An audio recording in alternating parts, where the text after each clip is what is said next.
أعوذ بالله من الشيطان الرجيم بسم الله الرحمن الرحيم وإذ يرفع إبراهيم القواعد من البيت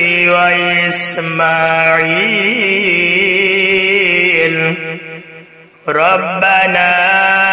تقبل منا إنك أنت السميع العليم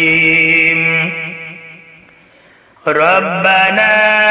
وجعلنا مسلمين لك ومن ذريتنا أمة مسلمة لك وأرنا مناسكنا وتب علينا إنك أنت التواب الرحيم ربنا وابعث فيهم رسولا منهم يتلو عليهم آياتك ويعلمهم الكتاب والحكمة